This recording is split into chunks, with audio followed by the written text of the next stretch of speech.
কাগজে কলমে ১০০ শয্যার হাসপাতাল হলেও বাস্তবে ১৯৯১ সালের অবকাঠামো ও ২০০৫ সালের ৫০ শয্যার জনবল দিয়েই খুঁড়িয়ে খুঁড়িয়ে চলছে খাগড়াছড়ি আধুনিক জেলা সদর হাসপাতালের চিকিৎসা সেবা। প্রতিদিন আউটডোর ও ইনডোর মিলে গড়ে ৬০০ থেকে ৭০০ রোগী এখানে চিকিৎসা নিতে আসেন।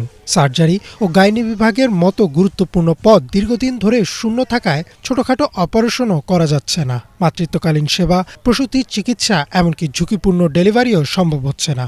চিকিৎসক সংকটের কারণে বহির্বিভাগের রোগীদের পর্যাপ্ত চিকিৎসা প্রদানেও দেখা দিচ্ছে মারাত্মক সমস্যা। অবকাঠামোর সংকটের সবচেয়ে বেশি বিপাকে পড়েছে শিশুরা। মাত্র ১৫টি বেডের বিপরীতে প্রতিদিন ৭০ থেকে ৮০ জন শিশুকে চিকিৎসা দিতে হচ্ছে। জায়গার অভাবে শিশু ও নারী রোগীদের থাকতে হচ্ছে বারান্দা ও মেঝেতে। এদিকে প্রায় ৪৪ কোটি টাকা ব্যয়ে নির্মাণাধীন হাসপাতাল ভবনের কাজ ৭ বছরেও শেষ না হওয়ায় ক্ষোভ বাড়ছে রোগী ও অভিভাবকদের মধ্যে। এই ভবনটা আজকে ৭ বছর ধরে এভাবে পড়ে আছে। এটা দ্রুত যদি কাজ হইতো আমাদের রোগীদের একটু সুবিধা হতো। কাজটা এখনো চলমান, মাঝে মাঝে করে, মাঝে মাঝে আবার কাজ বন্ধ হয়ে যায়। এই কারণে আজকে আমাদের এই রোগীগুলা ফ্লোরে মেঝেতে পড়ে থাকে। ৪ মাস ধরে বারান্দাতে সিট না পাওয়ার কারণে বারান্দাতে কষ্ট পাইতেছে, বাতাস ঠান্ডা সব অনেক কষ্ট ভোগ করতেছে। ১ মাস আমার স্বামীর নিয়ে বারান্দায় আছি, ভিতরে কোনো সিট নেই। আদর্শ স্পেশাল কেয়ার নিউবর্ন ইউনিটে একজন কনসালটেন্ট ও ৮ জন নার্স থাকার কথা থাকলেও সবগুলো পদই শূন্য।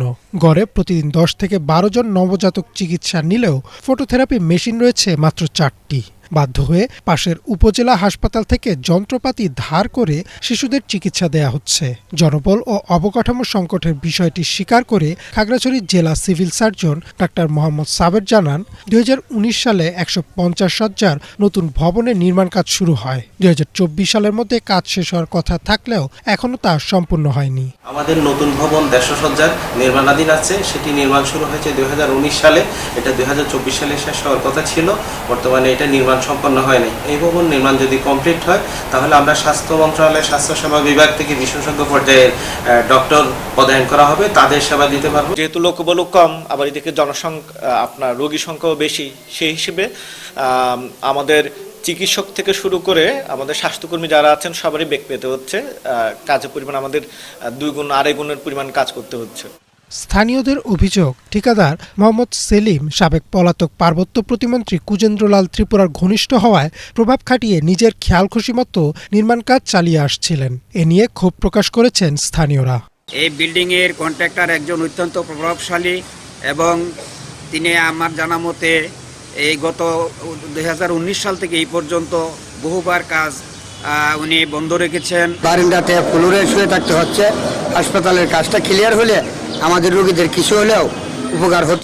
১৫০ শয্যার ভবনের নির্মাণ কাজ দীর্ঘদিন ধরে অসম্পন্ন থাকায় উদ্বেগ প্রকাশ করে খাগড়াছড়ি সদর হাসপাতালের সাবেক তত্ত্বাবধায়ক ডাক্তার শহীদ তালুকদার বলেন, ১৯৯১ সালের অবকাঠামো ও জনবল দিয়ে এত বিশাল জনগোষ্ঠীর চিকিৎসা সেবা নিশ্চিত করা কোনোভাবেই সম্ভব নয়। ৯১ সালে যার জনবল ছিল, বর্তমানেও একই জনবল দিয়ে স্বাস্থ্যসেবা চলছে। যদিও খাগড়াছড়ি জেলা সদর হাসপাতাল ২৫০ বেডে উন্নীত হয়েছে, সরকারিভাবে অনুমোদন হয়েছে, কিন্তু যতক্ষণ পর্যন্ত অবকাঠামো তৈরি শেষ না হবে ততক্ষণ পর্যন্ত এই জনবল নেওয়া যাবে না।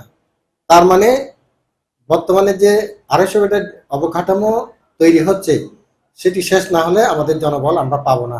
দ্রুত ঠিকাদারদের উপর চাপ প্রয়োগ করে ১৫০ শয্যার খাগড়াছড়ি আধুনিক জেলা সদর হাসপাতালের নির্মাণ কাজ সম্পন্ন করার দাবি জানিয়েছেন জেলাবাসী। তবে এই বিষয়ে ঠিকাদার মোহাম্মদ সেলিম এবং খাগড়াছড়ি গণপূর্ত বিভাগের নির্বাহী প্রকৌশলী ইমতিয়াজ আহমেদের সঙ্গে একাধিকবার যোগাযোগের চেষ্টা করা হলেও কোনো বক্তব্য পাওয়া যায়নি। Desk report, Bangla vision.